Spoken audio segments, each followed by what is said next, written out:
नमस्कार दोस्तों।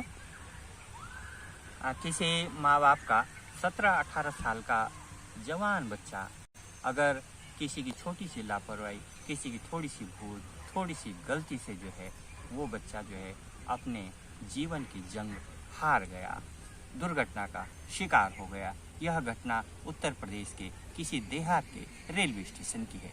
नमस्कार दोस्तों, मैं जगदीश ग्रामीण। आज की कहानी में मैं आपको एक सच्ची घटना से वाकिफ कराता हूँ। ये घटना उत्तराखंड के चमोली जिले के दूरस्थ विकासखंड देवाल के मुंदोली के आसपास की है। वहीं के इंटर कॉलेज में एक उत्तर प्रदेश के देहात से एक शिक्षक कार्यरत थे। उस क्षेत्र में जबकि ये घटना है लगभग आज से 2.5 से 3 दशक पुरानी बात होगी।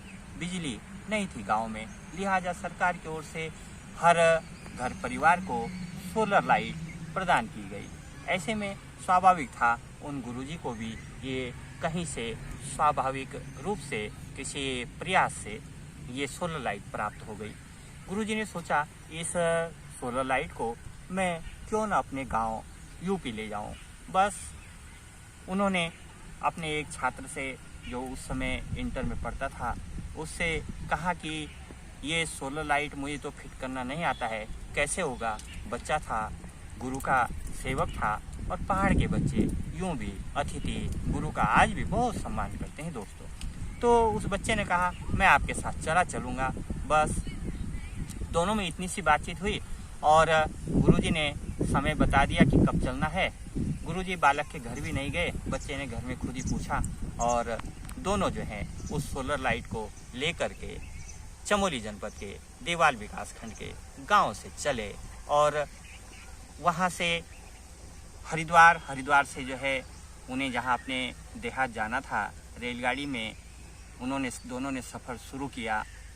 रेलवे स्टेशन जैसे ही उनका घर नज़दीक आया तो वह बच्चा पहली बार ट्रेन में बैठा था, पहली बार ट्रेन देखी थी। वह जब तक ट्रेन रुकती तब तक वह उतरते ट्रेन की चपेट में आ गया और लहूलुहान शरीर वहीं पर निर्जीव हो गया। गुरुजी को पसीना पसीना हो गया। जब तक ट्रेन से उतरते तो क्या सपना सोचा था, क्या अपने घर में लाइट लगवा रहे थे, प्रकाश कर रहे थे, लेकिन किसी का चिराग बुझ गया था, किसी के घर में आज अंधेरा हो गया था, वो भी छोटी सी लापरवाही के कारण।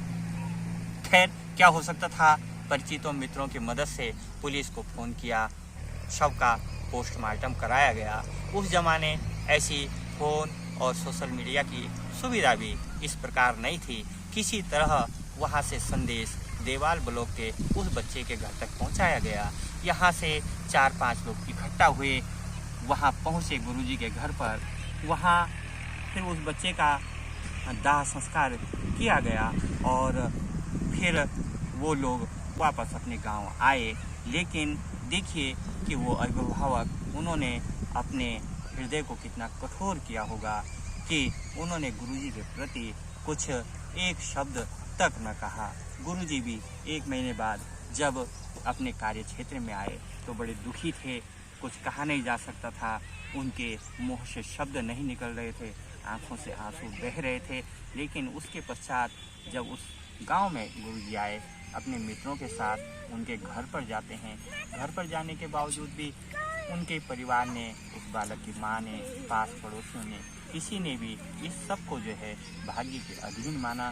भगवान का ही जो है एक प्रकार से जो है विपत्ति, दुख, संकट, गम को देखा और उन्होंने इस पर जो है कोई अनधिकृत रूप से या जिससे नुकसान पहुंच सकता था, आपसी संबंध खराब हो सकते थे, इस प्रकार का कोई व्यवहार उनसे नहीं किया। ये कितनी बड़ी बात थी, ये सोचने वाली बात है हम सभी के लिए।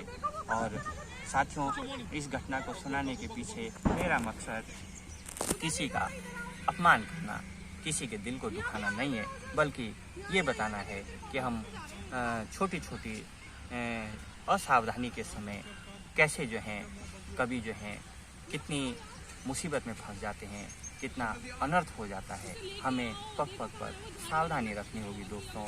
हमारे घर में के जो चिराग हैं यही दूसरे के घर के चिराग भी हैं। हर घर में चिराग जलते रहना चाहिए। मिलते हैं फिर किसी दूसरी कहानी के साथ। धन्यवाद।